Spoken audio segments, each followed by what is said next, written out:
Go on. Shalom, this is the I.S.U.P.K out of 125th Street, Harlem, New York, under the direction of Commanding General Anna. This is the branch of the UK at 394 Lodge Road, B185PW. From 1969, we have been raised up to declare this truth unto all nations, that is of the 12 tribe of Israel that have been scattered across the far ends of the earth. Now, this class is a Monday night class, the law class. And today's scripture will be taken from Leviticus 11, verse 7. It's called the dietary law and the type of meat that we should consume and how we should prepare it and consume it. So, shall we start with Leviticus 11, verse 7? God, for a moment. Let me go to it. Okay. Leviticus 11 and 7. And the swine, though he divideth the hoof, and be cloven-footed, yet he cheweth not the cud. Right. It's the swine. We call it pig. That's right. Now, we must understand that this animal was made as a scavenger.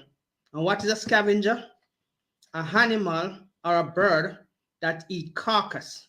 Anything that is called refuse, that is thrown away, that is condemned, maybe killed by street kill, or die of natural cause or of unnatural cause. All of these, the pig, the crow, which you call a John crow, some call it in the country vulture, turkey vulture. Those are the animals we make with the immune system to eat, to digest all of this kind of stuff. You weren't born with that kind of stomach or the acidity in your stomach to break down those things. Because no matter how we call it stink, to them, it's the best aroma that will attract them to their food. You're not supposed to be eating stinking meat. That's right. Or rotten meat where it'll give you a stomach problem. When they eat it, it's like a gourmet's meal to them. You know, like when you smell a good food prepared, from a distance you can smell that aroma of the food. That's what attracts them to their food. That's the aroma they like to smell. You understand? So you never born with that stomach. Some animal have 4 stomachs, like a cow. Yeah, but they digest grass.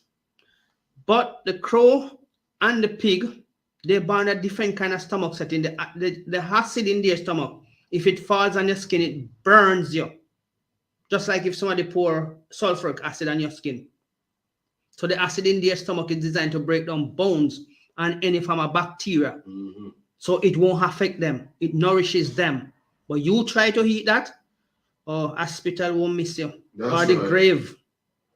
So when God said you must not eat these things, he knows how he designed them. And he's telling you to stay away from these things. Take, for instance, a pig. He don't sweat. So all the toxins stay in his body. That's why he have that kind of thick blubber. Which retain all of that nastiness that he eat. So, and it don't affect him. But when you go and eat it, you're releasing all of that thing that pent up in his body into your system. And as the Bible says, you shall seek physician. Physician means doctor, or the hospital as we call it nowadays. So this meat, you, the children of Israel, was not given this meat. It can be given to the other nation. And don't think that God is a hypocrite. No. God knows how he made these other nations. You eat pig, you start getting all kind of meat, all kind of health problems. They eat it, it don't mean nothing to them. That's right. Look, every day they get up, they eat too much rations of bacon. It don't trouble them. You start eating it, that's what happened to you. That's right. High sugar, blood pressure, diabetes.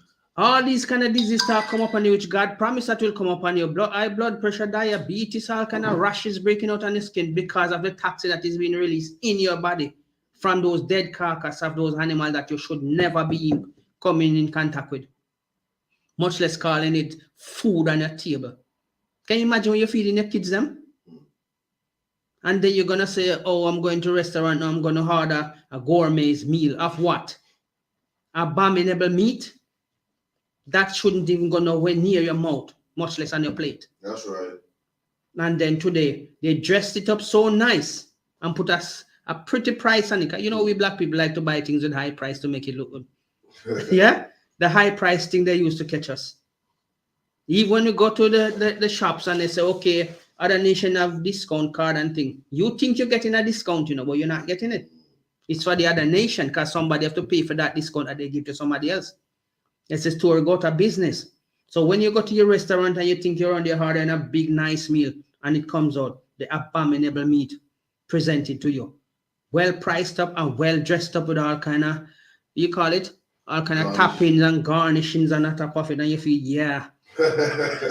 Putting on your serviette, your serviette, and you're brushing your knife and fork to go and eat what?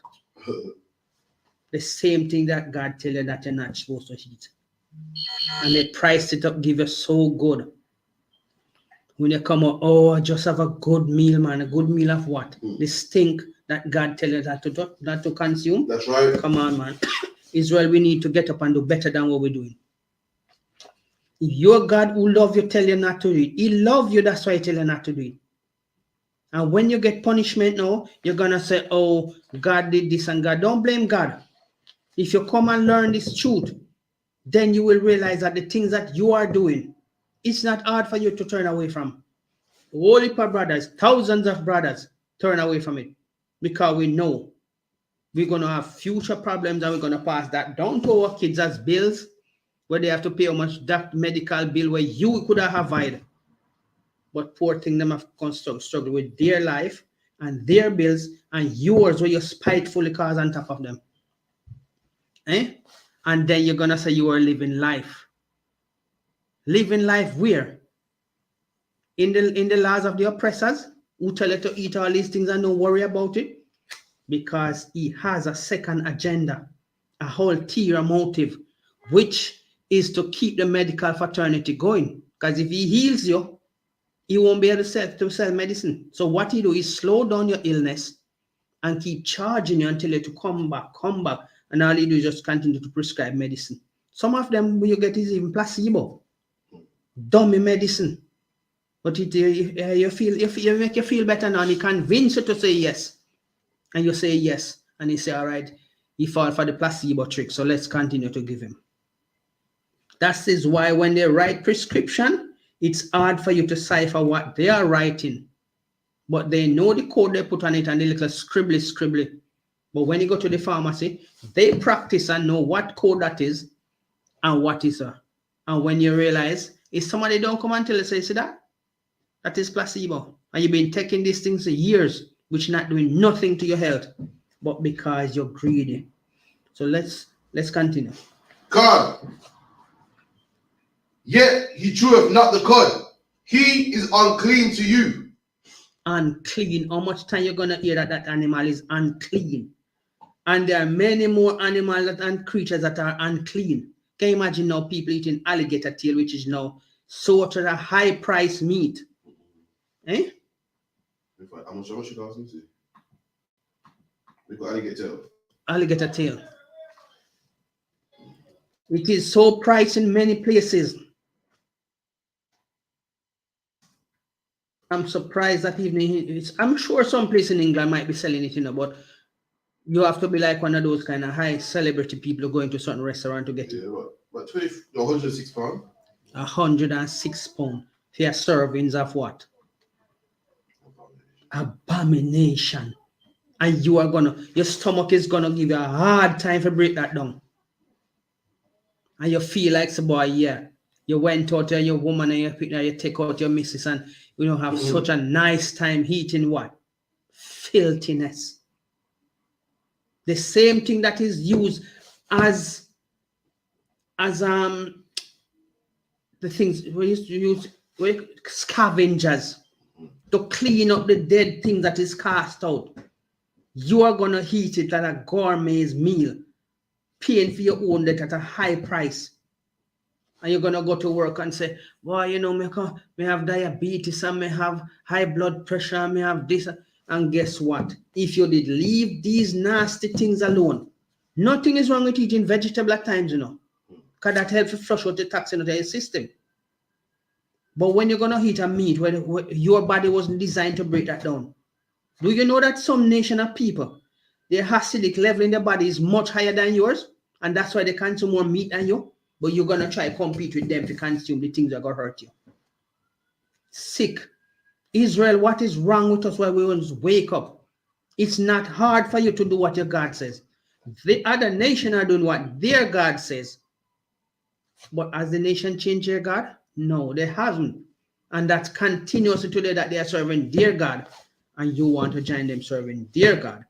Wanting them to appreciate you. So you eat these nasty things and do all of the nasty things that they tell you. Because you want to be accepted. Acceptable in sin.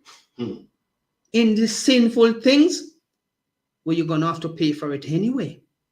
So what's the point in even starting? What's the point in even doing it? There's no benefit in that. Your God tell you, stay away from these nations and these things. And you're still seeking for them to save you. Still seeking for them to feed you. And feed you the filth that they used to. They can't feed you nothing else. But your God who will make you know what is best for you. You're eating the scavengers. You're introducing that scavengers to your children. When you go into your fridge, your stomach sick to see how much of the scavengers meat you have in there. Bacon ration, bacon slice, what you call it? Ham. Bacon, pork rashers. All of these nasty things you have in there. Pigtail, stupid. And you think so you're having the best things in your fridge are healthy for you. Come on, Israel, man. You're helping the other nation to clean up the hurt which you are not supposed to use. You cannot stay up the hurt. But you're not supposed to clean it up. They're the ones that will make the immune system to clean up. And when I mean that, I don't mean you must go and try to make everything contaminated. We're talking about the leftovers that you're not supposed to, what you don't really want. The leftover food that you should cast away. That is called a refuse. They can heat it. But you are going to turn around and heat the thing that heat the refuse. You are even worse than the refuse, than the scavengers. Because you are heating the scavengers now. Israel. When are we going to wake up out of this slumber? Read on. Come. Of their flesh ye shall not eat, and of their carcass shall ye not touch. They are unclean to you. Unclean. So are you going to be clean when you eat that? No. You start making yourself dirty. And the moment you're dirty, you put your health at risk. So all the money you've been working now, you're going to have to start buying medication to get better yourself. That is filthy, Israel.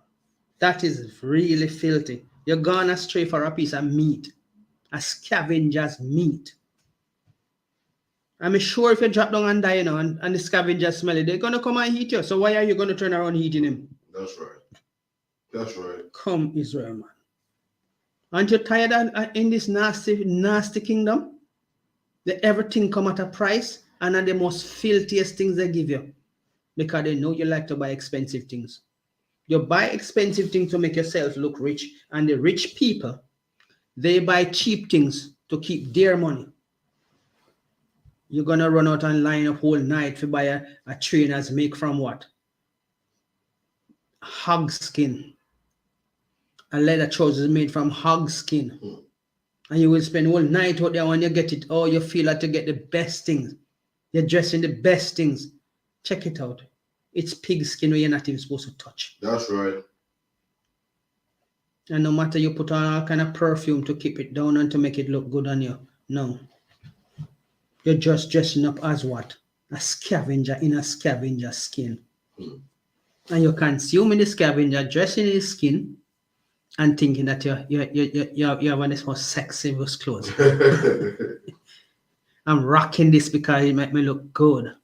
And everybody's looking at me. Even when people not even looking at you, they just look at you to keep out of the way so they don't bump into you. Because you don't want to be walking around just bumping into things. So people just, okay, he's coming that way, I'm going that way. They're not really looking at you. Because they don't care what you're wearing. Because when they check it out, you're wearing an animal skin that you're not even supposed to be heating. And you're heating him and wearing his skin. So you're a walking scavenger. Dressed in a scavenger's clothes. You're not a wolf in sheep clothing, no. You're a scavenger in a scavenger clothes. But once you change your diet, you become a scavenger. Now, we see all of these things that is happening to our people because we are a stubborn people and very stiff-necked. Where is that going to benefit us in the long run?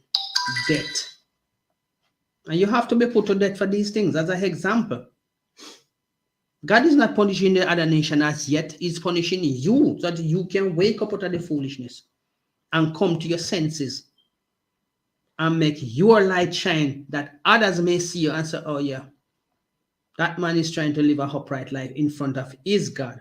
He's staying away from all the abominable things, all the abominable woman, which is not of your people. That will make God look at you and say, okay, this man is worthy of living. He wants to live. But eating the abominable food, you're just tempting God to put you to death. And you shall not tempt the Lord your God. But who tell you to do that? The oppressor. Because he know that you are such an important person in his future that he's scared to tell you, look, man, we know you're going to rule over us now. We know you're going to punish us. But guess what? I'm going to try as best as I can to keep you down and to miseducate you and pass it on to your children and your children. So if this is what I can do to keep you down, I'm going to do it. Read on. Khan. And all that have not fins and scales in the seas and in the rivers, of all that move in the waters, of any living thing which is in the waters, they shall be an abomination unto you. And that goes into the crustacean. That goes on to way down to the last filter feeder. The shrimps, the crab, the lobster. It's like having a sieve and you're sieving out the rough stuff them for the smooth stuff come down. But no, you are heating all of the smooth stuff that is dead to you. Crab. Crab crawl up in a dead animal belly and he just start heating everything inside of it. And he eat it out from within to out. Because you don't want nobody disturb him in a meal. So he stay inside and he eat it from inside out. Now when he go back to the sea and he pass out all of that fecal matter, the shrimp say, oh yeah, gourmet's meal come. So anyway the crab let off him load, there you shall find the shrimps. And the shrimps eat. And that is his gourmet's meal. And you are going to think it up, make your slave master now, make a platter of shrimps, put a slap on a high price and dress it up so good. And you're going to say, oh, I'm going to have some shrimps today, man. And you're going to have a big platter of filth, contamination to your body. And no matter how we try to tell you, there are men before us that show us we can live this life without after make ourselves abominable directly. Because you are not the producer of most of the things. So you don't know what they are putting into it. But as best as you can, stay away from what you know. That's right. It is wrong. That's right. If you don't know, somebody can chastise you for you don't know. Because you know the oppressor like to play tricks. And I'm going to show you in the book that we play that trick on them. So they learn from us in the long time and try to use it back against us. But we were supposed to be smart enough that we can go around them as we always been. Jacob has shown you that he has played tricks on Laban when Laban was trying to use him. And he has come down. Abraham has used the same trick when he was trying to save his life with Sarah in Egypt. And remember, the Egyptian are just slave master. So you see how many tricks we've been playing on them? When they think they can spin us with their rules, we play tricks right in front of them. When they caught up, it's long gone. We're long gone. And they give them years before they could work it out. But as we said, it's our time to wake up out of this abomination. It ain't hard. God has used men to show you. As an example, you can do it. It only takes a little. It's like everything in life you try. You have a little challenge to it. And that challenge stimulates you to stay focused. Here we are. We sacrifice a lot to come here. And we're not going to regret it. Because God is guiding us to bring us here. That is a blessing. We bringing it to you according to what from his heart, which is the Bible, the Holy Bible. The only holy book upon the earth anyway. Anybody has come to you and tell you another holy book, it's abomination. That's right. Because God only sanctified one book. One book. He never sanctified no other book where you see these people walking up and down and bringing other books telling you have to read their book to compare to the Bible. No. It's the other way around. They read your Bible, Go and come up with their philosophies of foolishness and come to tell you about Charles T. Russell says this. Who is Charles T. Russell? A little nobody. That's right. Nobody. Who is Charles T. Russell to advise God? I know more than God. He didn't even know the day that he's born if his parents never write it down and tell him. That's right. And your parents can write down any day and tell you that's the day you're born. And you work with it and put it on a piece of paper and say, okay, this is my birthday. Right? Even that same birthday is abomination to us, you know. And that's why God was killing Job's kids because they were keeping birthday party and God didn't like it.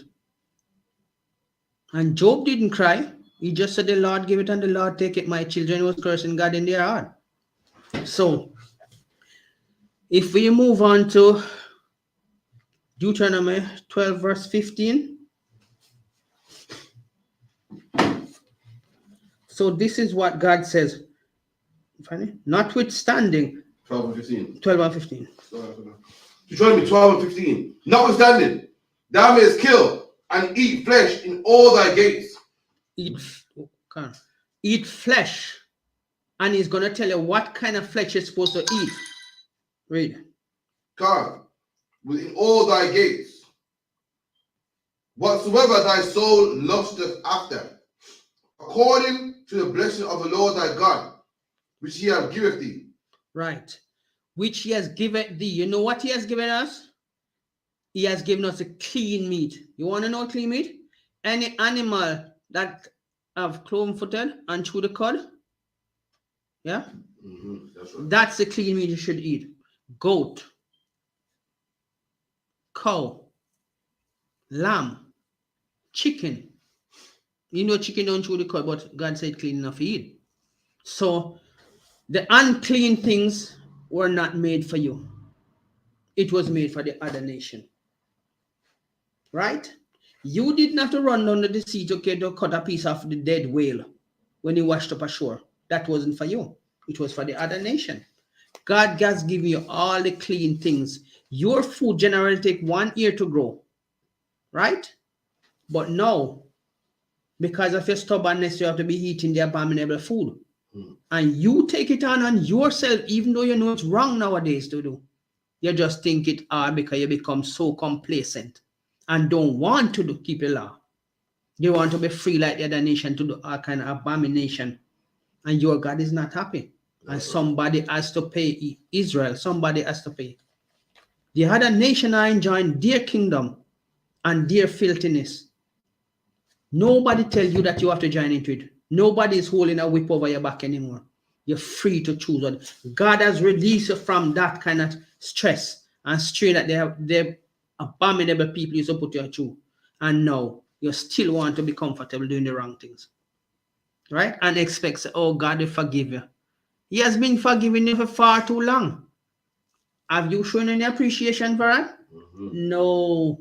You haven't been showing no appreciation, else you would have changed your ways. And look to your God to make your God be proud of you and says, this man wants to live. And I'm going to bless him that he live because he has changed his ways. He has shown me that he want to change because he come to me. Now, let's read further. God, the clean, say the unclean and the clean may eat thereof, as the roebuck, as of the hart. Only ye shall not eat the blood, ye shall pour it upon the earth.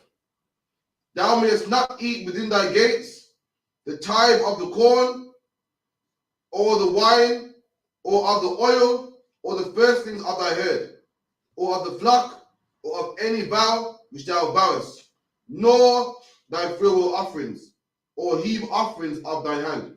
Hold on. Let's go back up to they said the clean and the unclean. The unclean and clean may eat. Hold on. Can you give an understanding of that? The unclean and clean person. The unclean and unclean person. You see who may eat it? God never say you must eat the unclean things. The unclean people, as we have been telling you, the unclean people have a different stomach makeup from you. No, go to Deuteronomy, 1 second. Go to Deuteronomy 15:22. It's the same scripture, but Moses just goes in depth. Okay. So we're going to Deuteronomy 15 verse 22. even as the roebuck and the hart is eaten, so thou shalt eat them that unclean. See, you say? No, once again, 1522, yeah? 1522. Read Even, yeah, 15, once again. even as the roebuck and the hart is eaten. No, we see 1522, thou shalt eat in thy gates. 1522. Yeah. 1522. He's saying, 1522. 1521, 1522. Thou shalt eat it within thy gates. so the same thing we read, you try me, eat in thy gates, soul us after read. The unclean and the clean person shall eat it. It explains what alike. So you see, it meant explains what it means by the unclean things eaten, not by you. So let's go back to it again. Deuteronomy 12, verse 15. God. So what it's saying is, a man who's unclean can eat it. So the man that says to him, he still have to eat sacrifice. Right.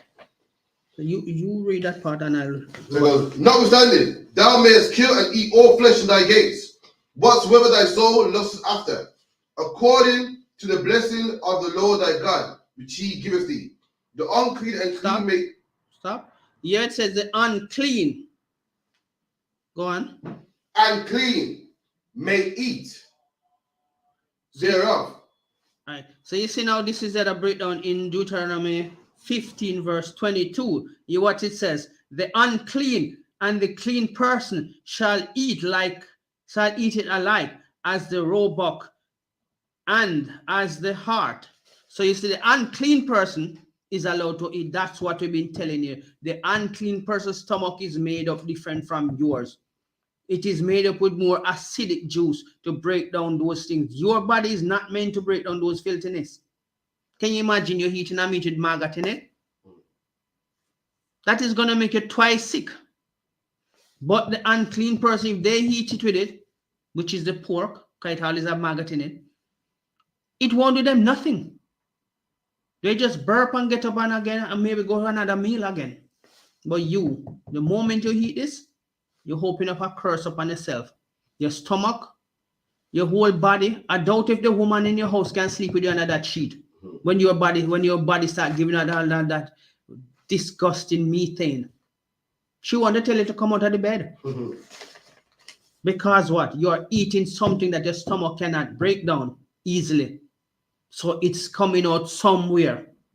And you know what they say? If you're holding your wind too long, it's going to come back up through your mouth. So you know what this is going to smell like. So let's go to the same verse 23. Only thou shalt not eat the blood thereof. Thou shalt pour it upon the ground as water. Same thing in the other chapter that you read before, Deuteronomy 12, verse 15 and 16. So all of these abominable things that you are not supposed to eat will have a negative effect on your body. And we're going to show you in the book of Acts 15, verse 29. 15:29. Yeah.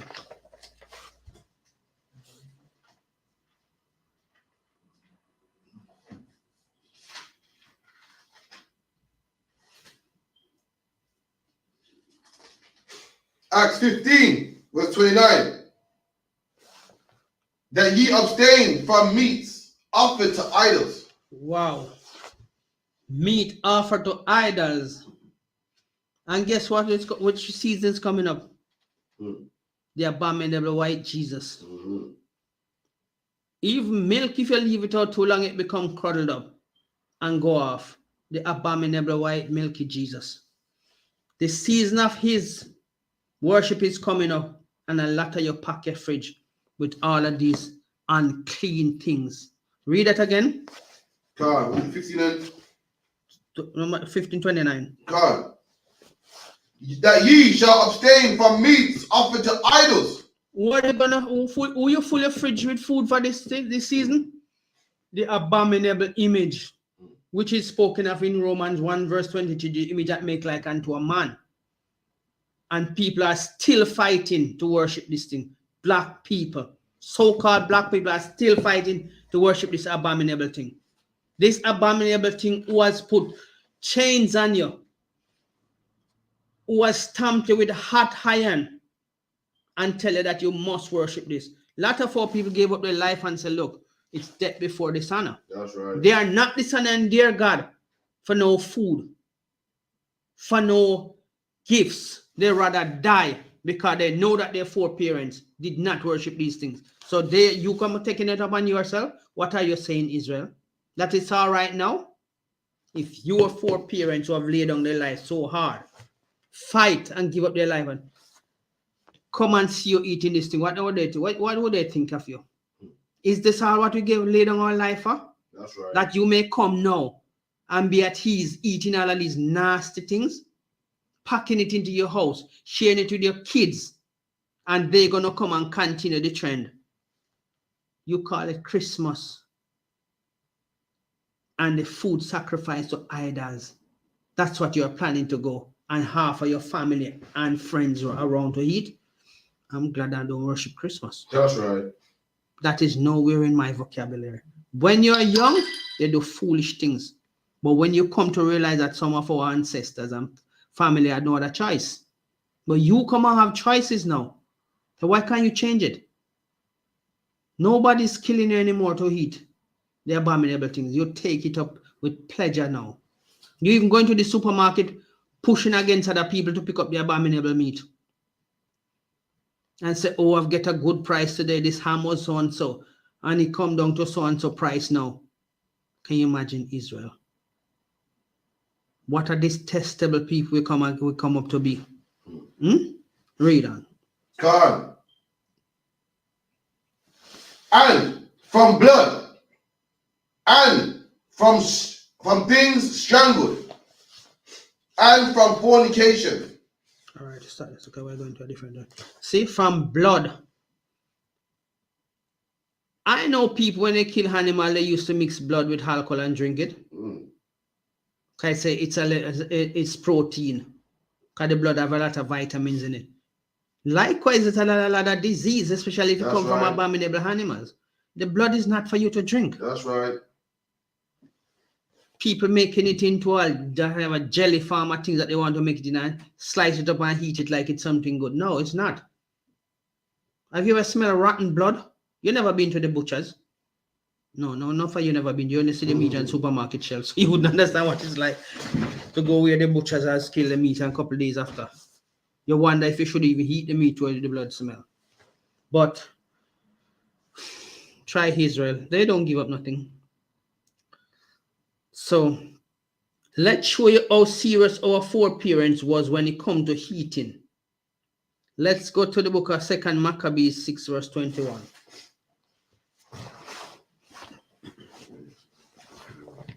You have it? Yes, you say.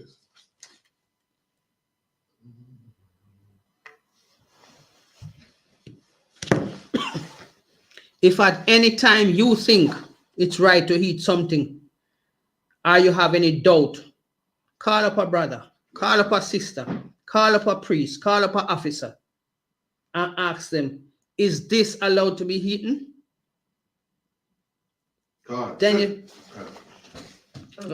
Then you can go on and check it out for yourself and realize, no. So you know that you're putting in the effort to make that change. And God will reward you, because we know that in this world it's not easy. It's a lot of challenges we have to overcome before we can say, okay, we finally think we have enough confidence to step away from these things.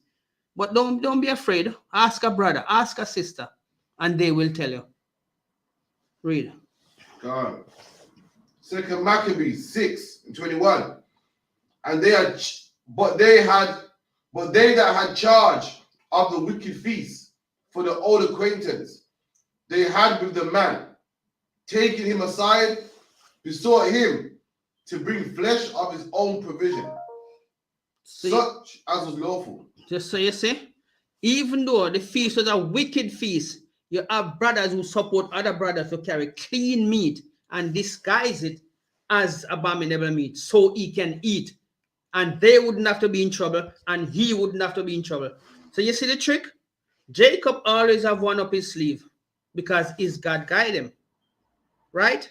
And as I said before, Abraham did it to save his life with Sarah in Egypt. Jacob do it when Laban was oppressing him about it with the animals. And it's always been like that.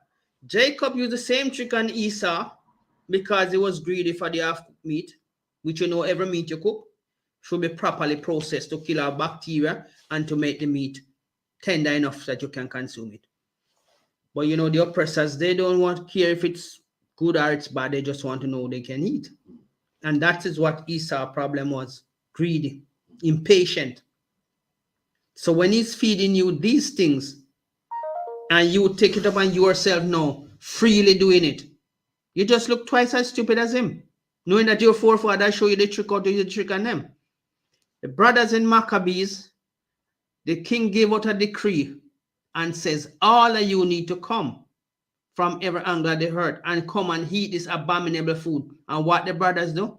They make a trick on him. That the other brothers can carry clean, well-prepared meat, disguised as the abominable meat, and eat it without any repercussion on him or them. Read on. God, such as was lawful for him to use, and make as he did eat of the flesh taken from the sacrifice commanded by the king, that in so doing he might be delivered from death, and for the old friendship with them find favor. See? That is a brother who loves his people, that he could almost give up his own life for disrespecting the king orders. But because they're a band of brothers, they band together so well that he say, you know what? Carry your meat, carry the good meat, carry the clean meat, and disguise it like you're going to eat their meat. Didn't you see Moses do the same thing when he was in Egypt? When Pharaoh said, bow down to me, Moses. Moses did bow down and say, my God. But Pharaoh thought he was talking about him. But Moses was really talking about the God of his father, Abraham, Isaac, and Jacob. You see? So at every step of it, we always have a second plan because our God guides us. He gives us that wittiness in our mind to overcome the ways of the oppressors and not sin against him. So the king will feel like, yeah, I get them where I want them. They have to be doing what I said they must be doing and disrespecting their God. No, Moses never did that. He said, my God, which Pharaoh think he was talking about him, the abominable. But no, he was talking about the God of Israel. Jacob, father, Jacob, power. Until today, we can still use these things. And God make it much easier that you have choices now. Nobody's bullying you to do this. You walk into the supermarket, you don't have to go where there's nasty, abominable meat is. That's right. Some of us have enough backyard that we can raise our own little chickens. But you can go and buy proper meat. And you know when you buy the proper meat, you know it smell. Because if you go to buy goat meat, you generally smell that rankiness of the ram. That rankiness of the bull meat. So there's no trickery in your mind. And pray before you go. And God will show you. Plenty of times when I'm going to do something, I pray before I even go about it. And it always works out good. But these brothers form a band to protect their own brother and protect their own heritage, that they allow them to carry the good meat. And it did eat. And none of them get into trouble. So what say you today, Israel?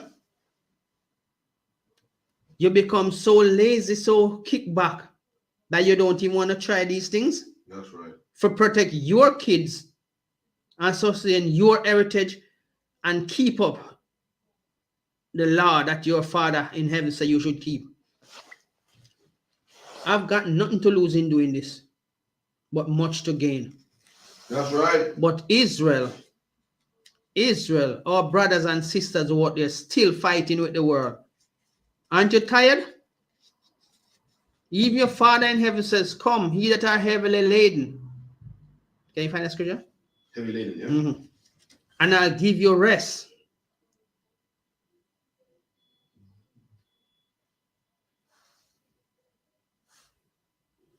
So Even when God will drive away the wicked from you, you still seem like you're chasing back behind the wicked to do what they want you to do.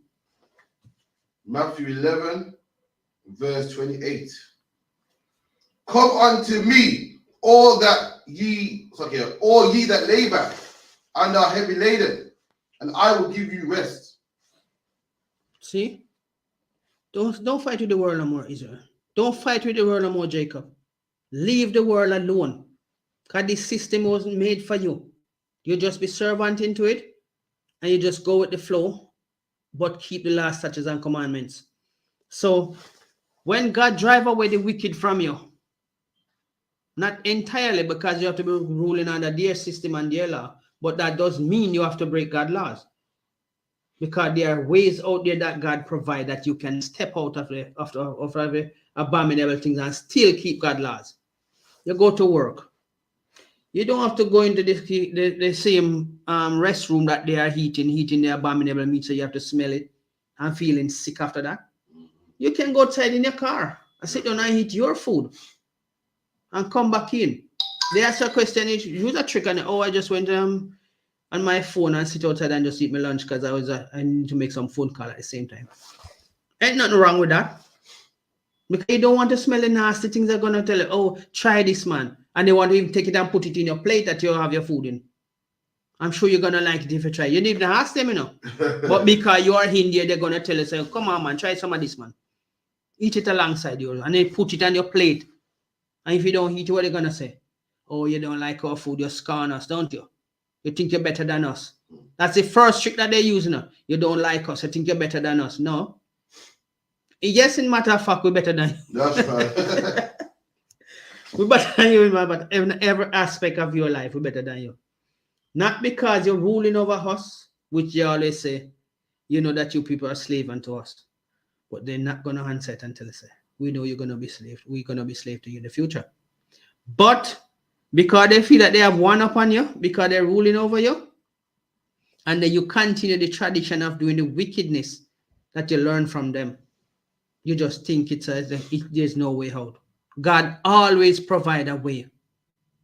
He will not leave you or forsake you in any evil things, but he will rise you up once you seek him.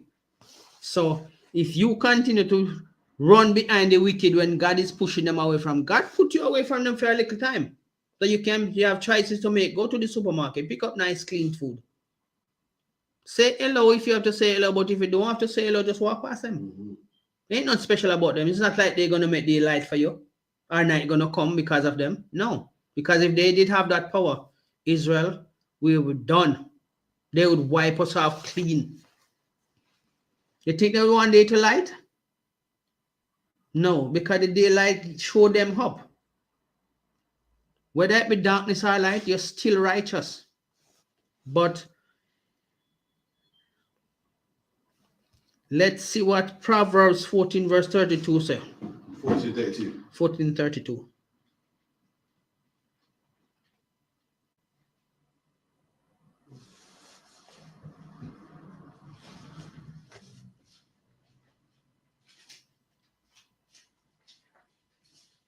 Proverbs 14:32. The wicked is driven away in his wickedness, but the righteous have hope in his death. You see? The wicked will be driven away from you, and God is separating them from you, giving you the chance to say, come, Israel, get up now, brush yourself off. They no longer have chains on you. You have choices to pick up clean food now. That is driving them away from you so that you can do the right thing. You look into yourself now and see if your God still don't love you. He does. Because if he didn't love you, then you would still allow the wicked to be oppressing you even until this time now. Worse than what it used to be in your father days. Because remember, they have more technology than in our father days. Right? You continue to eat these nasty food, making excuse to commit sin, and leaving this curse upon your children. Who you think God is going to chastise more? You, because you are, as a man, you have a duty to uphold your family and present them as a righteous family in front of God. You eating food sacrificed to idol, what do you deserve? You deserve death. With no excuse, because God has making it clear enough where you can read for yourself the example that your brothers have used trickery to use, and even the king's law they break to carry their own clean meat. He didn't know. He wouldn't know anyway unless one of our brothers go and speak to them. That's right. And they hold it as a secretive bond between each other to sustain each other's life and not offend our God. But Israel, man, what are we doing to ourselves? What are we really trying to prove? That we are not tired of this evil system? I am tired. That's right. And I know my other brothers are tired just the same. I want to see a better Israel presented to our Father, clean and ready to take on our biblical duty. These meat are causing us to be such a sinful people. And what it is that we are benefit from. The other nation is just laughing at you, making a mockery at you. You become the scavengers instead of them being the scavengers. You have taken their place, competing with them to eat that nasty, abominable food. I bet you would never take a spoon and go into your toilet and eat over your toilet. But yet still, you do it a different way by eating the abominable food as a gourmet's dressed up meal. But when you sit in the toilet, you wouldn't go and take a spoon and eat it out of it. It's almost the same thing you're doing. Where the other nation should be proud of doing that. And you looking at them and laughing at them. But they are laughing at you competing with them to eat the same thing. Contaminating yourself. And making a mockery of your God.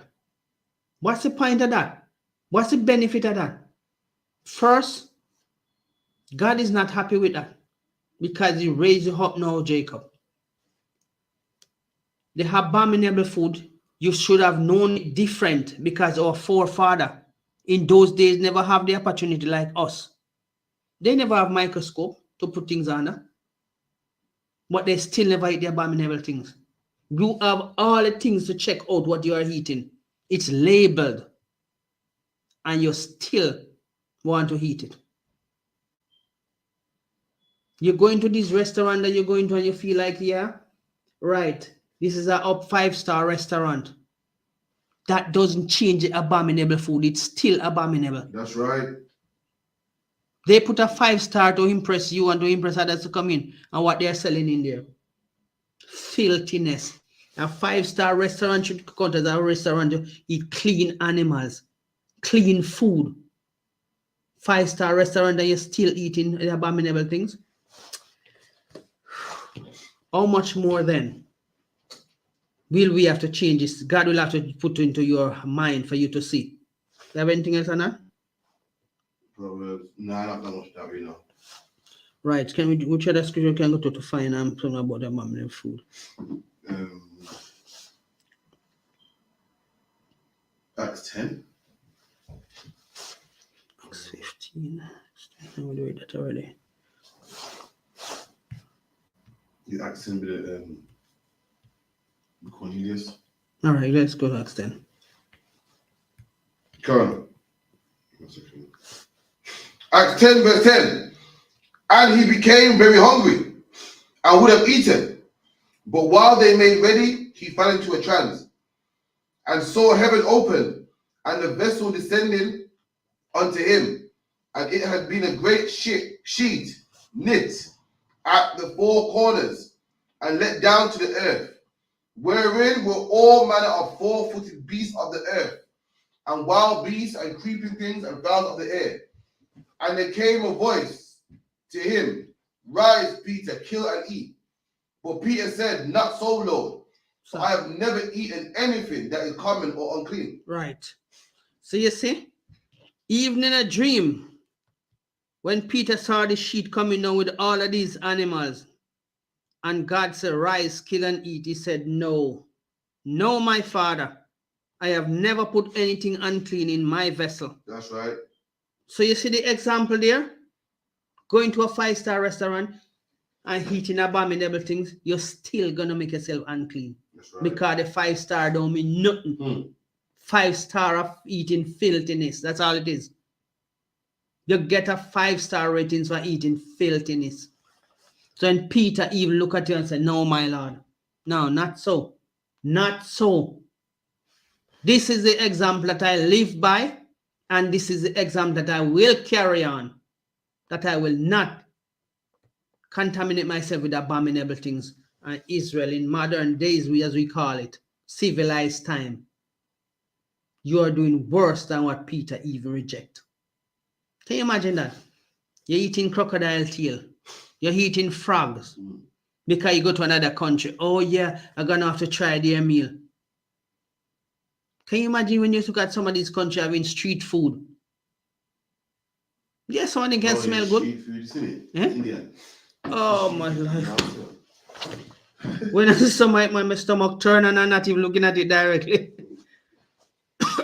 And their hygiene standard, they don't wash hand. Oh my life. Nasty clothes and everything. The clothes, the surrounding alone put you off. Flies is arresting everybody there. And you want to go and talk about you're eating foreign food, you're gonna try this. No. I don't know what kind of stomach you think you build up to consume those things. And when you come back, you're sick like a dog. Have to run into the NHS because you have all kind of stomach problem. You deserve it. Because even though you're going to a foreign country, you still can't find clean food there. But no, you want to come back and talk all kind of foolishness. Oh, I tried this and I tried that. What's so special about what's so exciting about eating abominable meat now? Read on. God. And the voice spake unto him again the second time, what God has cleansed, call not thou common. This was done thrice, and the vessel was received up into heaven. Now while Peter doubted in himself what this vision which he had seen should mean, behold, the men which were sent from Cornelius had made inquiry for Simon's house, and stood before the gate, and called and asked whether Simon, which surname was Peter, were lodged there. While Peter thought on the vision, the Spirit said unto him, behold, 3 men seek thee. Arise therefore, and get thee down, and go with them, doubting nothing, for I have sent them. Then Peter went to the men which were sent to him from Cornelius, and said, behold, I am he whom ye seek. What is the cause wherefore ye are come? And he said, Cornelius the centurion, a just man, one that feareth God, and of good report among all the nation of the Jews, was warned from God by an holy angel to send from thee unto his house, and to hear words of thee. Then called he them in, and lodged them. And on the morrow Peter went with them, and certain brethren from Joppa accompanied him. And on the morrow, after they entered Caesarea, and Cornelius waited with them, and he called together his kinsmen and near friends. And as Peter was coming in, Cornelius met him, and fell down at his feet and worshipped him. But Peter took him up, saying, stand, I myself also am a man. And as he talked with him, he went in and found many that were come together. And he said, ye know now that it is an unlawful thing for a man that is a Jew to keep company of another nation. But God has shown me that I should not call any man common or unclean. So you see, even in this vision, he's saying that you should not keep company with another nation, because the other nation are considered to be unclean. But God is saying to him, call nothing that I have made unclean or common, right? But that does not give you the right to eat abominable things. That's right. And it does not say you must go and sleep with the other nations. Yes, he's communicate with them, because we all have to we all have to survive among each other. right? But that does not give you the right to go and sleep with them. Eat their abominable food. Because Peter, even in his vision, when the sheet came down with all of those things mixed up together, he's still strong enough in his faith and said, no, no, my Lord, this is not so. I have never put anything unclean in my vessel. And he still holds strong to his faith. No, why can't our brothers and sisters do the same thing? It is not hard. Christ has come to deliver us from all of this evil and wickedness, right? And we still think, no, it's all right, we can pray over this and eat it. Even your wicked pastor, that Sunday flitters, is going to tell you that you must pray over it and eat it. Pray over what? Did God tell you that you should pray over the abominable things to eat it? Show us where in the Bible that God says you must pray over a pig and eat it. Pray over alligator and eat it. Pray over a platter of shrimps or crab and eat it. You see what God, or the disgrace that God bring onto those people that crab circling in Jamaica? Eh? That woman, what she was doing to the crab in the bucket and feeding it to people. God is showing you the abominable things. These are what people are doing for money. And fair crab sell out more than everybody out there, no matter what all late she come with that crab and cook it. Fair crab sell out first. But she was having a chalala in the bucket. And feeding it to the crabs and feeding it to all the celebrities that will go out there and love our crab. And look at the disgrace. You should not eat those things no matter where you are in the world. Those are for the other nation. What is wrong with you? Why you can't just do what your God said? You want your child to listen to you. Don't go through that door. Don't pick up that remote. Go to your room and read your book. All of those things you command the child to do. But when your God tells you to do something, you don't want to do it. You want to do what your slave master tell you. Can you feel that your slave master know better than your God? Israel, we are in sleep for far too long now. That's right. Far too long we've been in slumber and listening to the people who don't like you, who always want to see you downfall. You look to a nation that cannot save you. Because if they can't save themselves, how are they going to save you? And if they could even save themselves, they still want to see your destruction because they know the blessing that you have. They know that the God of the heaven and the earth love you and only want to see the best for you. Just like a good father who knows to give a good gift to a child. Your father gave a good gift to you, but from the other nation who wanted you not happy. Israel, I just think you're too stubborn. And your stubbornness is what causing your own hurt. I remember your father saying, he laugh at you when your calamity comes upon you. Because it's not that he don't give you the right things, but out of your stubbornness, you refuse it. Wouldn't you laugh after somebody when you're trying to help them and they don't want to help? That's right. God know that giving advice to a person who don't need it will not heed unto it. But he have a formula to bring you. Because it come like under stubbornness, we will change. If we make it easy, we won't change. So God, when God bring this punishment upon you, then you will say, God, forgive me. I see really and truly why you love me and want me to change. But why didn't you take the easy road, Israel? You feel ashamed? There's no shame in praising your God.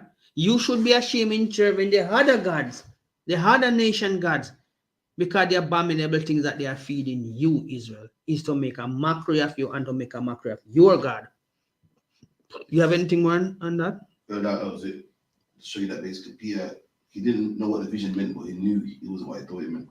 Exactly. The brothers just says, even though Peter get that vision and God said, rise, kill and eat, Peter said no. He didn't know what that vision was about, but he still rejected.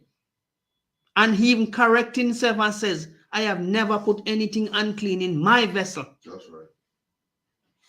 So even when you see that God is showing you, look, this man have enough faith and enough confidence to know that this is wrong, even though I presented to him to say what he would do. He rejected and was strong to his belief. And over the years, he start believing, he start knowing. Because when you know something, very little changes. But when you start feeling, you know, feelings are something that fluctuate. This time you feel confident, next time you don't feel so confident. But Peter grow into this truth and come to know. And when you know something, very little change you have to make to it.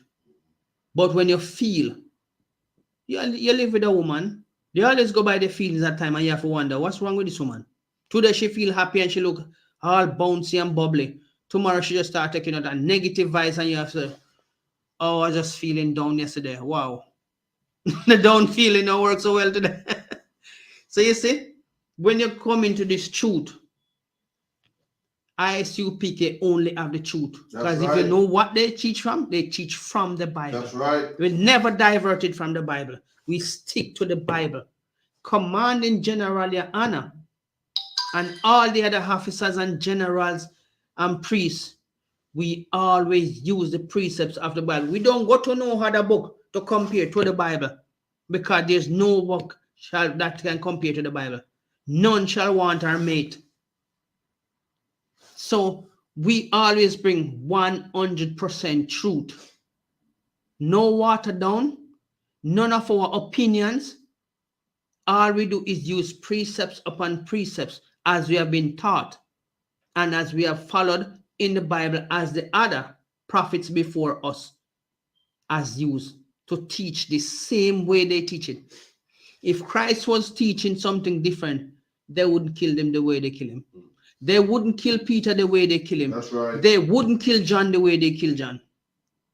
Because John was teaching opposite of what the world was expecting. Right? How wicked they are. They gamble for John's head because they would not conform to the wickedness of this world. I rather give my head because I don't see nothing in this world to live for. Everything is abominable. Everything has become contaminated. And once the oppressor has put his hand to it, it's no longer clean. You have to ask God to give you health, good health and good strength to overcome this. For you as a man to be eating something that your God said you should not even touch the carcass of these abominable things. And your oppressor said, no, man, those are the old days. Those are long time ago now, man. You need to try this now, man. It's new and improved. For them, not for you, Israel. The basic law that God laid down still remain the same. For the other nation, they can dilly-dally with whatever they want to do. But you must walk on the straight path to please your God. Because they are not going to do to please you nor your God. What they want to do is make a mockery of you and your God. That's right. But we know that when it comes to us, all the other nations not going to tell you that they are expecting greater things from you because you are supposed to be a light unto the world. But they're glad to see you in the darkness and you're stumbling and wondering who you are, what you are supposed to do. It's right here in the Bible. This Bible contains all the information you need, right?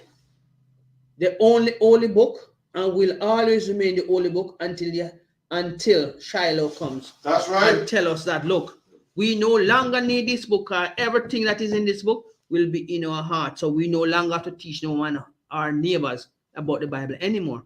So the other nation will not have access to this because it will be here. They won't be able to contaminate it with their lies. And talking about the new NIV that is need to be translated so people can understand it. In the whole days, as I said, people was dark and illiterate, but they still read and understand the Bible. So what translation would you need in this time? What are you translating? What are you breaking out that has not already been broken down? To say that God loves everybody? They're wishing upon something that will never happen. They're begging to be a part of your heritage and your greatness that is coming. So Plenty of them are trembling in their boots because they read this and they know what's coming. But they would like you to be a part of their destruction. And your God says, come out of here. Can you find the scripture? Come out of here. So you don't partake of. Yeah, sure. So eating the abominable things is partaking of their wickedness. Sleeping with the abominable children is partaking of their wickedness. Right? And it only uses to mock your God and you. So don't be afraid to come to this school, man. The door is always open to a brother and a sister who are willing to change from the world. That's right. Read on. Revelation 18:4. And I heard another voice from heaven saying, come out of her, my people, that ye not be partakers of her sins, and that ye receive not of her plagues. You see? Come out of it. Part of the plague, is the abominable food. Because your body is going to pay for that when those plagues get into your body and start messing up your immune system. Right? And not only that, but the physical judgment that is coming upon them, they know. And they are crying up till this day. Because if you go to the book of Psalms 1 verse 2, let me see if I can get that myself. Psalms 1 verse 2, why do the heathen range? Blessed is the man that walketh not in the counsel of the ungodly, nor standeth in the ways of the sinners. 2:1, yeah. 2:1. Okay. Come on. The book of Psalms 2 verse 1. Why do the heathen rage and the people imagine vain things? See? They are looking at you just the same as vain things that they celebrate. The vain holiday, eating the vain food, serving it to you. Because it's vain for you, but it's not vain for them. Because they are vain people. The holiday is vain. The nasty food that they eat is vain. Right? So why are you partaking of it like a lap dog? Because they dressed it up with all kind of gourmet things and it look pretty. Notice when the Chinese are presenting their food. They take the tomato, they take the cucumber, and they make all kind of flowers and birds, and some of it look like butterflies, and they put it on it and it looks real good. But beneath it, it's abomination. Waiting to fill your mouth with that abomination because what? The green and the red food and the yellow stuff they put on it and it looks so nice. But when you dig into it, you're just digging into the same abomination that God said you must not partake of. They want to keep it down on this part of the scripture, Psalms 2 verse 1. Why do the heathen range and imagine vain things? The holiday is vain. They're going to eat vain food, sacrifice to their vain God. Israel, you don't have to be a part of that anymore. Nobody's beating you. Nobody's telling you to accept the name Kunta Kente. That's right. Nobody's beating you, telling you to accept these nasty food. Right? So why are you continuing? Are you that weak that you can't get up? Your God won't forsake you. He has never forsaken you. Even though he punish you, he has never forsaken you. He still sees you as his people. And all the other nations that are competing, trying to get your possession, God says no. Israel is my possession. He tell you, go to the end that he even tell you, he did not just make you, he fashioned you. So he put a lot of details in you. He put a lot of effort in you. Look at your hair, Israel. No other nation don't have it. No animals don't have your hair, even though you're compared to sheep with woolly hair. But no other nation can have this hair. This skin color, it's royalty. Don't make nobody tell you because your skin color, you're dark, that, oh, something is wrong with you. No, it's wrong with them. Let's go into a part of it to show you. You have 4 children in the house. Come from the same mother and the same father's line. And that 4 children have 4 different ears, 4 different color eyes. Look at a black family. 4 kids in the house. Don't worry about the skin color because we all come different shades. But guess what? We have the same type of hair, same color eyes. That is called consistency in the genes. Their genes veered off in so much direction that they come with all kind of freaks. All kind of freaky things come from them and do abominable things. And then trying to make you look like something is wrong with you. No. Perfection is in your genes. Greatness is in your genes. But why would you want to contaminate it with abominable things? Scavenging like a scavenging dog. You weren't born to be a scavenger. So why are you continuing this wicked trend, knowing that your God has shown you greatness is in you? That's why I keep you, Israel. We said we would keep the law. That's why he said he loved us, because we say we would keep the law. Let's get that in the book of Deuteronomy 7 verse 3. Was that one? Yeah, I think so. Deuteronomy 7 3.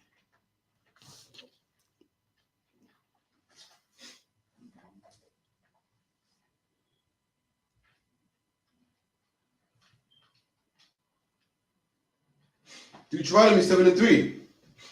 Neither shalt thou make marriages with them. Thy daughters thou shalt not give unto their sons, nor his daughters shalt thou take to thy son.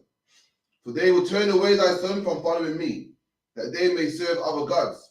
So the anger of the Lord will be kindled against you and destroy thee suddenly. Jump down to 8. Verse 8. But because the Lord loves you, and because he will keep the oath which he had sworn unto your fathers, have the Lord brought you out with a mighty hand. All right. You see, God chose you because you say you would keep the oath. Yeah. To eat the good things, not to marry to the other nation, because you know every nation have their own disease, which you don't want to take on the other nation disease. Can you imagine you jumping off into a pool full of fecal matters? Remember, you drinking cow piss. When the cow body is detoxing in its urine, the urine that comes from your body is detoxing, taking all of the things that are not supposed to be in you. And you're drinking a cow urine, jumping off in a cow in a pool of cow fecal matter, right? Instead of you eat the good cow, the clean cow, you're bathing in his shit, drinking his piss, right? And then you're gonna call yourself a holy person. All kind of hole is in you because all of that, we call it worms and all kind of contamination is born into your body. So you become holy. Not holy as in clean, but holy as being broken. Because now you're gonna have to go to the doctor now to get all kind of creams and all kind of thing to purge yourself of those worms and all kind of parasite that go into your body. Some burrow through the skin. Some go through any entrance in the way you can go into, make it easy for them going to your body. But no, Israel. Why would you want the other nation to accept you anyway? When they can't do nothing for you? Because they can't even do it for themselves. So how are they going to do it for you? And if they could even do it for themselves, they would never make you enjoy it. Look at what's happening in this world with you, Israel. They don't even want you to work in their shops.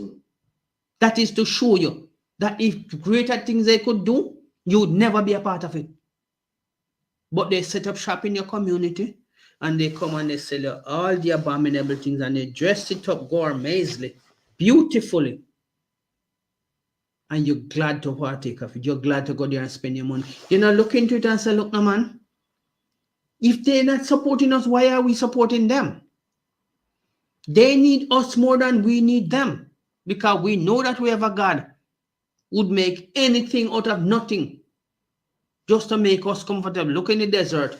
Was there water there for us? No. They talk about we eating watermelon and thing. God provide quails in the desert for us. That's right. He provide fruits in the desert for us when there's nothing to grow fruits. But he provided. He provide water. Right? So we don't have to worry about nothing at all in this world once you come to our God. But you look into a nation who cannot do any and don't want to do anything for you mostly. Go there and ask them, can I sweep your shop just so I can get an income to pay to balance? No, they don't trust it that much because every while you go around to sweep, they're gonna watch you to see if you're putting anything in your pocket. And if you even don't put it in your pocket, they still have a curiosity to search you to see if you're coming out with anything. And when they're supposed to pay you, you still have a problem getting your pay. So at every stage of your life, they're just trying to annoy you, irritate you. But yet still you're glad to run, go and buy things from some of them. When they are selling you anything, they stick to the price. When they are buying anything from you, they want to run down the price to nothing. That's right. And turn around selling you to for double what they pay you. So you see, it's time for us to brush yourself off of this filthy system, this vain system, these vain holidays, these nasty foods that you're not even supposed to be touching, contaminating your beautiful temple. And then you're going to complain and say, where's God in all of your troubles? He was right there telling you. That's right. But you didn't want to listen. You didn't want to know. Advice given when not needed will not be heeded. But when your problem come, that's the time you start searching in your mind, where did I go wrong? All of the signs are showing that you're going in the wrong direction. But no. The abominable things in your life entice you more than what you God have to advise you. We're not saying that you don't stumble, you know, because every man you can give a story about them being stumbling. But getting up, brushing yourself off, staying focused, you've been doing that and it's supposed to come naturally to you from a child. Because when you just start walk, you stumble a lot of times, burst sometimes your lips, bang somewhere and it hurts. But give a couple of minutes after that again, you get up and you try to walk again. You try to even run before you can even properly balance. So at the same thing, apply the same formula. Get up out of this evil system. Get up out of this vain system. Get up out of this nasty food you've been trying to digest, which did not make for your stomach. It make for the people them who have almost like 4 stomachs. The acid in their stomach can digest loads of different kind of filthy meat. Your body was made as a clean temple to digest only the clean things. That's right. Israel, put any food to you against your food when you don't prepare. Your food smell better, present it better, That's right. digest better, and if you leave it overnight, it's still next day. Look the same like you just prepared. Look at their food when you 2 days left and left it over. It seems so saggy, your stomach turn, your digestive system like it churns up. What did I eat yesterday? Was it this? Come on, Israel, man. There are better ways that out there for us to live that our God has made for us. Me, call me old-fashioned. Nothing's wrong with that. I don't go to certain places and eat so easy, you know. Because when I see some of these restaurants and the people who are preparing food in there, some of them don't even wash for days, but they are there cooking food for you. They did not get the hygienic law, so they don't care. They're in that restaurant sweating and scratching and itching all over themselves because they don't find time to bathe, but they find time to prepare food for you. Should that even be happening? No. Let their people go and eat their abominable food. Because we know that their restaurant won't hold up anyway. But with you, Israel, they know that you like to spend big money. They know that you like to show off. So what they do? They dressed up the abominable food for you. And you come here, you eat it, and you feel very happy. You feel like you go out there, you conquer the world with your stomach. Not knowing that your poor wife now come home, she don't know what she gonna deal with. If it's vomit, she have go clean it. You just don't understand the things that you put your family through, which is not necessary. If you want to go out and have a meal, go to your own people shop. Because 95% of the time, they prepare everything clean. They know how to clean up a decent meat. and it look good before it even go into the pot. But go to the other nation, slam bam, and they wash it off with liquor water. If they feel like, but they fling it into the oven. And they draw like a high low over it and sprinkle like a salt and little pepper over it. And guess what? That's what you're going out there to eat. Once you cut that meat, the amount of rawness will come out in your face and you'll go and vomit. You take up some meat where your people and prepare and see when you cut it. You smell the seasoning coming out of it, not the rawness. But you think it's easier if you go. Or because they sell it cheaper. They're selling you that very cheap. They look at you very cheap. That's why they're selling you the abominable food at that price so you can die quickly. Yeah? Your people won't do that to you. Because they themselves, most of the time, eat the leftover. What is not sold, they take it home and they eat it, or they take it to their family. Then the restaurant, they put it down to tomorrow and reheat it and give it back to you with a little fresh seasoning over it. And what? That make you feel like you just a 5-star meal. I don't say I don't go to and eat, but I am very skeptical when it comes to my stomach because my hand can't go in my belly and wash it out. So I'm very skeptical when we go eat and eat. And because my life, you observe everywhere we go, it's just a habit for me what I look at everybody from head to toe and observe what going. We don't just get carried away with the excitement.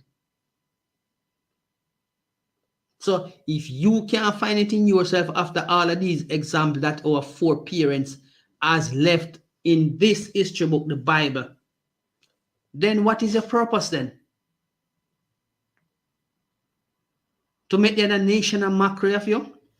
Can we find another scripture about but because the Lord loved you, because he would keep the oath that which he had sworn to your forefather, the Lord brought you out with a mighty hand, redeemed you out of the house of bondage from the hands of Pharaoh, king of Egypt, knowing therefore that the Lord thy God, he is the God, the faithful God, which keep covenant and mercy with them that loved him and keep his commandment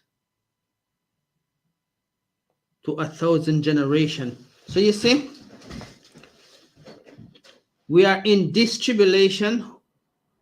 We can't say the time is tomorrow is going to end, but one thing we can say, our salvation is closer than we think.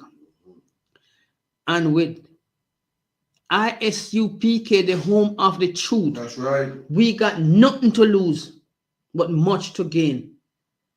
There are brothers who devote them life to traveling back and forth hundreds of miles to bring the truth everywhere possible.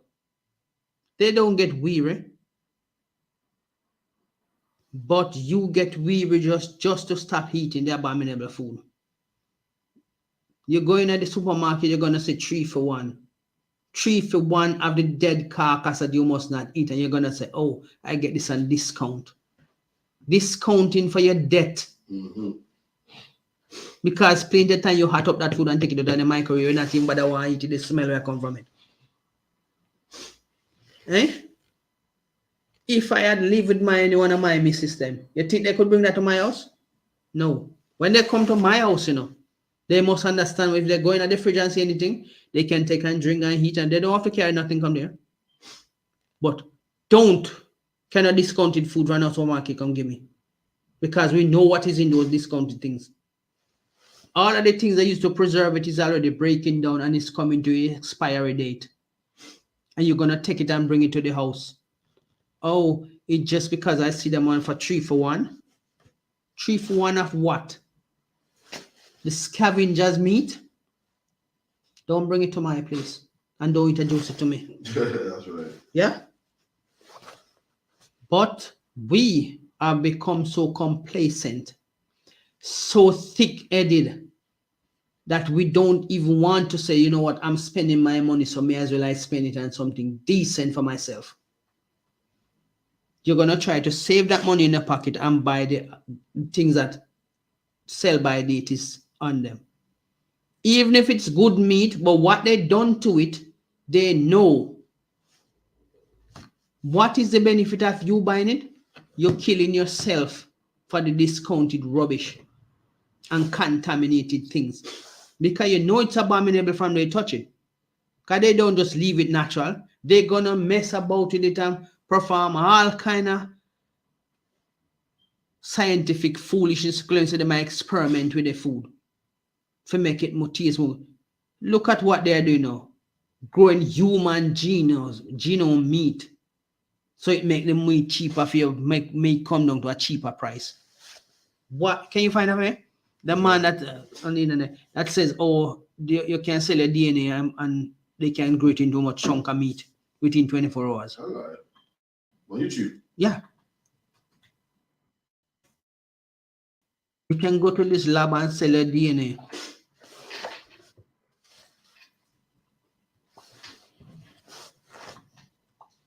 The British meat that is made from human genes. We call British meat what? What's the British? Oh, see, man? British meat. That is made from human genes. Talk to your phone number, your phone can talk to you now.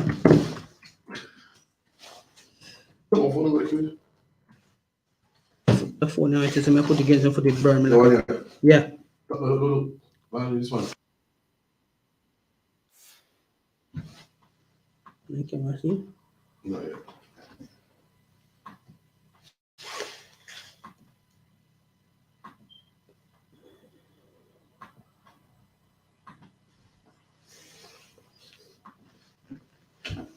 Side. How do you solve the cost of living crisis with engineered human meat?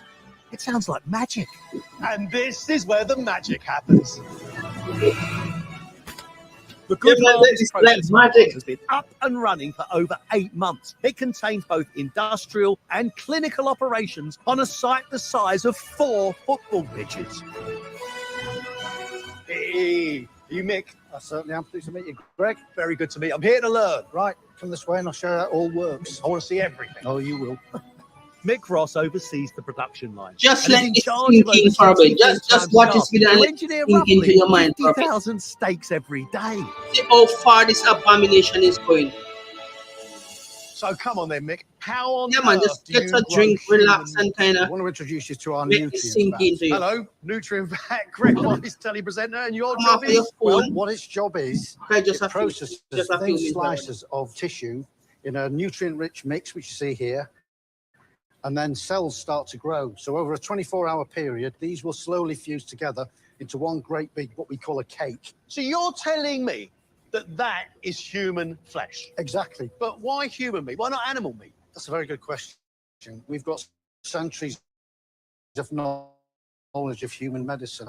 We know more here than we do about animals. So we've mastered engineering human cells to make these structured flavors and sinews that we expect from the flavors of steaks we eat. That's right, a Create the protein made greatest from and going human beyond. cells that promises to be cheaper and tastier than any of its That's what competitors. I should say, we're I'm going Greg beyond. Wise, We don't and know. I'm off to visit Good Harvest, Beyond, where a like whopping that. 6 tons of human meat is engineered every day.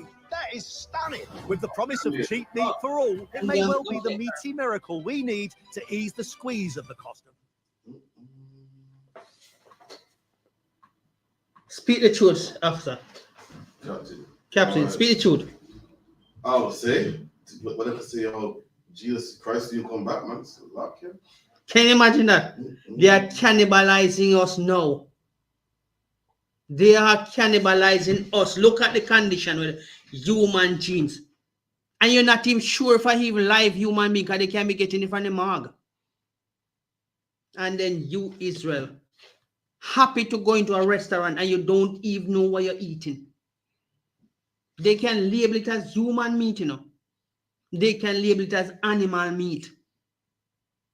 They can label it as anything because they have the power in their hands. And then you're going to tell me that you're going to run to a restaurant and carry your family and you're going to eat what?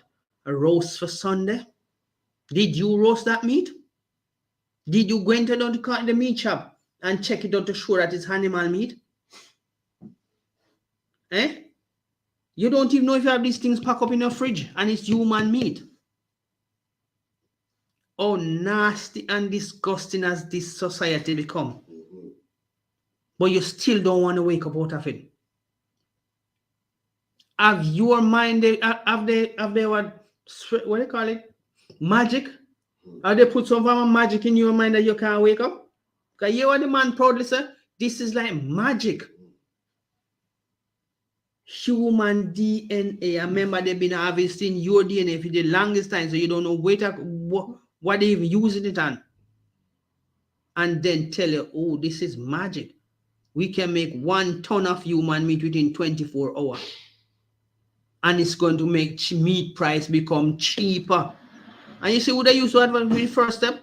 Who they give it to go out and put it in the street for sample? A black woman, Eve.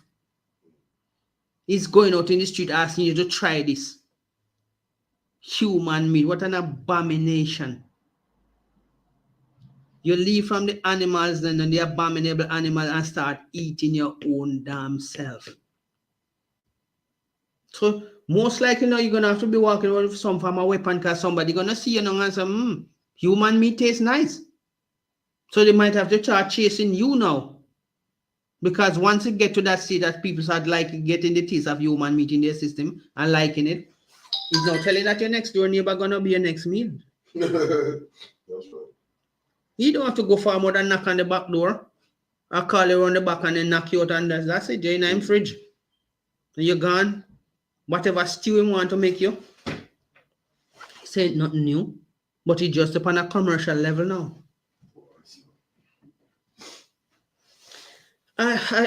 Israel, much is expected of you, but you're not getting up to the duty of it. And the brother that asked about if Gambian is Israelite, depends. No. You are Amites. So basically, if you check back your roots, then you would know. These research you can do for yourself because all the information is in the Bible. If you just type in whatever topic you want to discuss and it comes up, there's always a video with one of those topics that you want to question. Sorry, brother, but the ship is not for you. Your ship is sinking. Our own is coming out of the harbor to float. With God's laws, statutes, and commandments perfect enough to rule over all nations and to give you rest from your wickedness. So with all that... This is Ham from the Bible Dictionary. This is Ham, the youngest son of Noah, born probably about 96 years before the flood, and one of 8 persons who lived through the flood. He became the progenitor of the dark races, not the Negroes, but the Egyptians, Ethiopians, Libyans, Canaanites. Is that and you have that on Genesis 36? That's what the Gambian guy right there. That's for the Gambian guy who's called his name on Craig the Greatest. That's for your answer. But it's Genesis 36 tell you about let me see, Genesis 36 Esau, Eliphaz. No. Well, if you go into the book of Genesis 36, it's 441 or long to that. Duke, no, that's of Esau. Duke.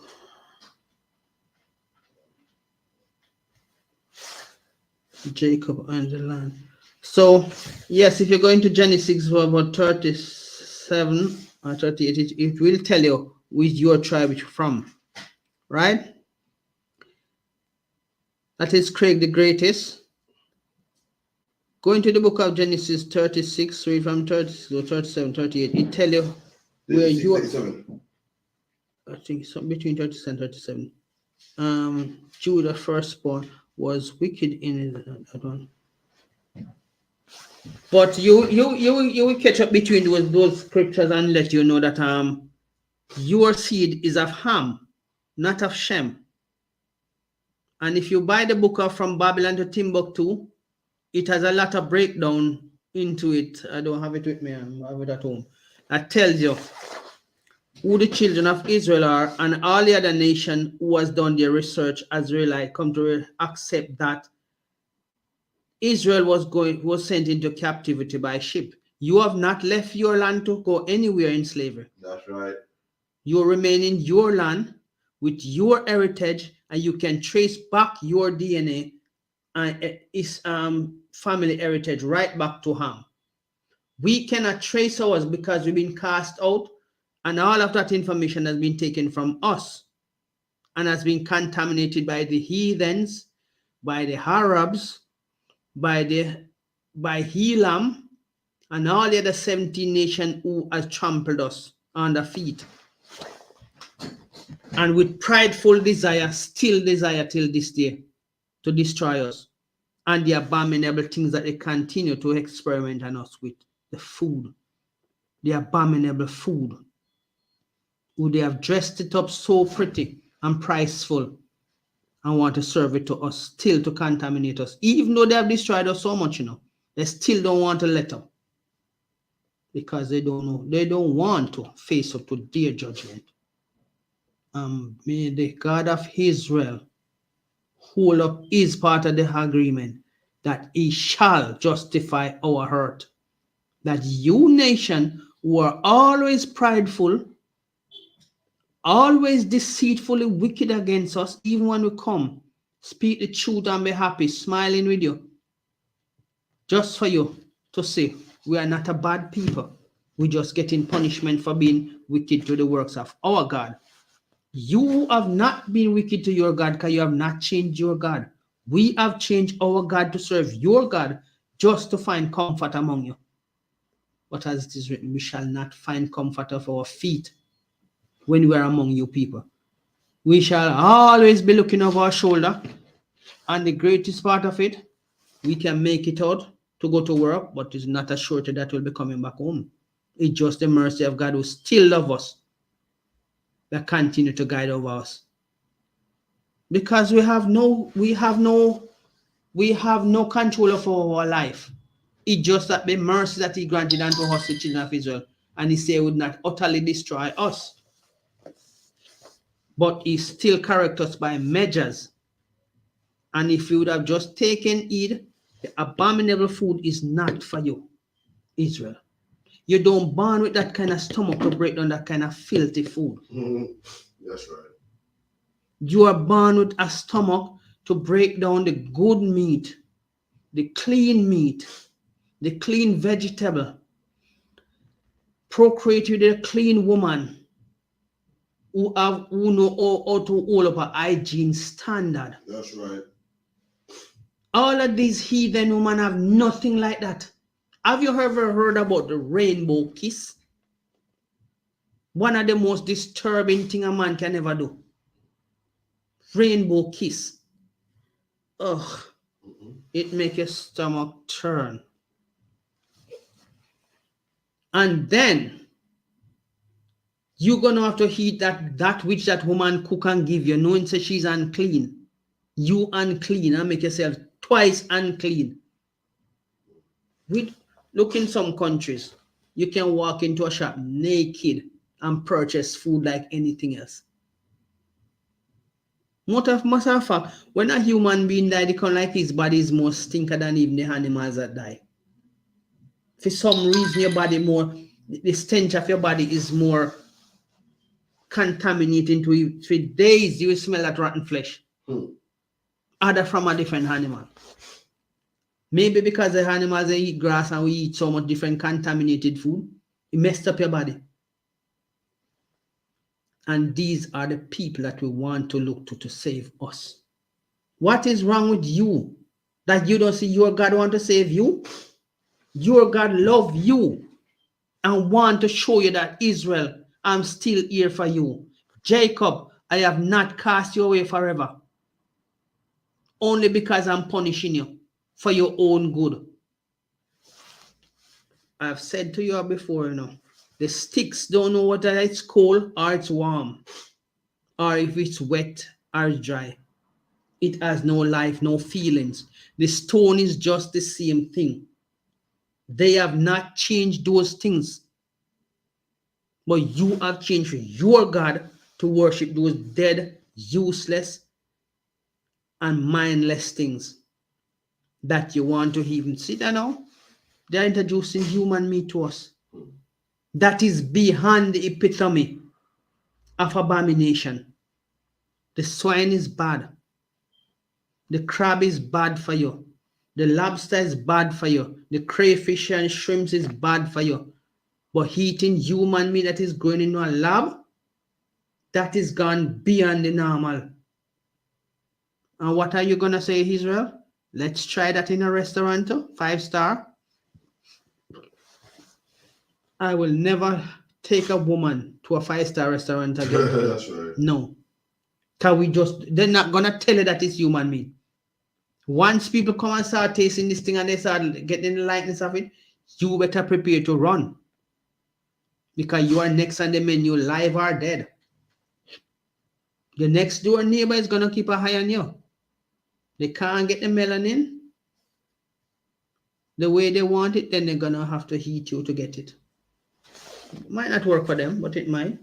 But you just have to know you need to come out of these things. Come out of these nastiness. Stop thinking that they had a nation better than you. See the psychology they use on your kids in school? Every so-called white kids always say, I'm better than you. White is better than black. When you ask them why, because their parents tell them so. And when you check out it and tell the parents, they're going to come and say, oh, I didn't want my kids to know that. But yet still they're going to tell their kids that, look, you must live respectfully to everybody. No. They're going to tell them all the things to make you feel uncomfortable. But when you tell them the truth, oh, you hurt my kids' feelings. I just want them to be happy. At how I hurt?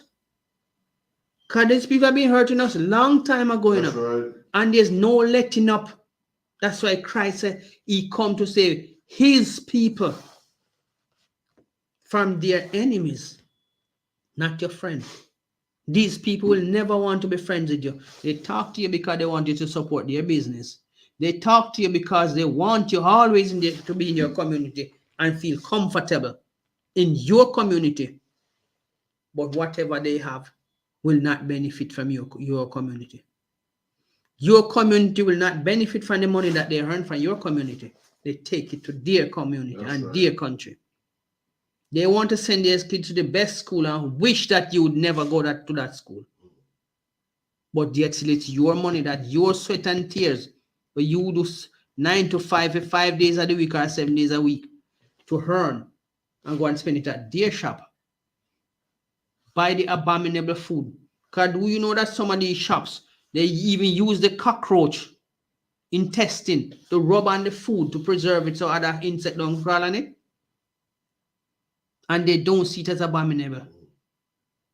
They see it as oh yes, it's an opportunity to preserve the food, natural preservative. But it's a nasty thing, because cockroaches are very nasty. Cockroach is no different from a crab. That's right. It's no different from a lobster. If there's a pit toilet, they're going down there and they eat all of that human excrement and come back up. Come put it on your food. Run all over your food with it. And you can't find another nation want to use it as snack. Want to use the intestine from the roach to rub on the fruits, to preserve it, to make it look shiny and attractive to you. And they bring it to your community because you don't know. We're so broken, we don't even want to get up to help our kids that they don't fall into the same situation. Israel, the world know who you are. Time for you to wake up. Get yourself together. God is using men to show you that you can do it. We are no different from any other ordinary man. So that it will show you that we have flesh and blood just like you. And if we can do it, you can do it too. That's right. Don't worry about what people would say. Oh, man, you're gone astray, man. You don't listen to them, because the reward for you is going to be better than them. They are the ones that is going to turn around and be really disappointed and say, I wish I did do what you're doing. Because look at you now. You've been rewarded with good things from your God. The other nation know who you are, what you are capable of doing, and they will do anything to keep you down. Serving your abominable food contaminate your temple. It make you sick. And it destroy you, your happiness, and your God happiness. Their God is happy because what? They are serving their God. They have never changed their God. And they will not change their God because in their head, they think that God is helping them. No dumb thing that is made from your hand can help you. So why you, Israel, have the real God, the real king, the only God who can solve everybody's problem upon the earth, but you turn to serve a dumb stone, a dumb stick, and a mooing cow. How can you go down to see? We know that we have different type of flesh. Yeah? Because you can't look at alligator skin and compare it to a human skin. Because they have a different kind of skin. A cow skin is different from a human skin. Maybe not much, but how is it then that you're going to bow down to something that eat grass that you are supposed to eat and you are worshiping it? That cow, if it's sick, it can come to you and show some farmer and comfort him, and you are, okay, I think his leg is hurting or something with him. And you can give that cow medicine and make it better or it die. And you're going to worship that thing? Israel, I'm telling you, we are so broken. We are so far back into this evil system and relaxed so much that we forget our duty. Ain't nothing hard in getting up and saying, you know what, I'm tired of this foolishness of this world, you know. Do you see how much hurt your people are going through? You can't even take this as an example. God says it to you in the book of Deuteronomy 7 verse 6. You are, sorry, Deuteronomy 7 6. 7:6, Yeah. See it there. For thou art an holy people unto the Lord thy God. The Lord thy God hath chosen thee to be a special people. So you're special. You are more than anything that is upon this earth. Because it's not man who lift you up, it's God who lift you up. That's right. And the God of Israel who continue to guide the I.S.U.P.K officers, priests, and prophets, officers, everything. He continue to give us the opportunity to bring forth this truth, the only home of the truth, and we are not affiliated with no other Hebrew Israelite organization. So with this, okay, I.S.U.P.K security announcements. Where the I.S.U.P.K started out of 1 West, 125th Street, Harlem, New York, under commanding General YAHANNA. Rule for a new brother and sister. When a new brother or sister comes into the school, they are off limits for 6 months. They are to be saluted only. They are here to shed themselves of the world. If they need transportation, the teacher will arrange it. After 6 months, if a brother or sister has an interest in a particular person, he or she must get permission from the head to speak to a brother or sister. There is another 6 months in which the brother and sister will call each other.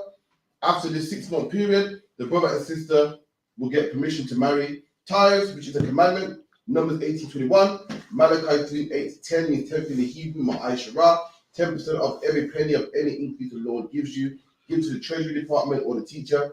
Priest fund, free will offer for priests, not mandatory. Whatsoever amount you like to give, upcoming holy convocations is Purim.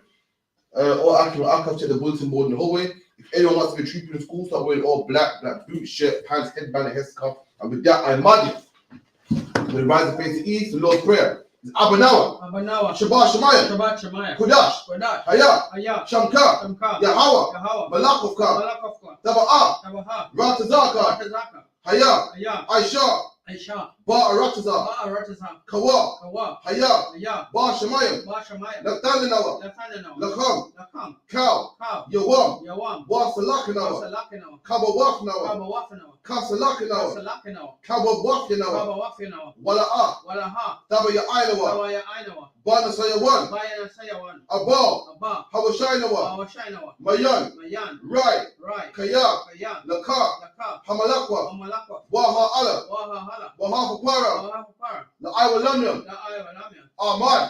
And in English, it says, Our Father, Our Father, which art in heaven, which art in heaven, hallowed be thy name. hallowed be thy name. Thy kingdom come. Thy kingdom come. Thy will be done. Thy will be done on earth in earth as it is in heaven. heaven. Give us this day Give us today our daily bread. our daily bread, Forgive us of our debts, and forgive us our debt, as we forgive our debtors. as we forgive our debtors. Lead us not And lead us not into temptation, into temptation, but deliver us but deliver us from evil. from evil. For thine is the kingdom, For thine is the kingdom, the power, and the glory. and the power, and the glory. So be it. So be it.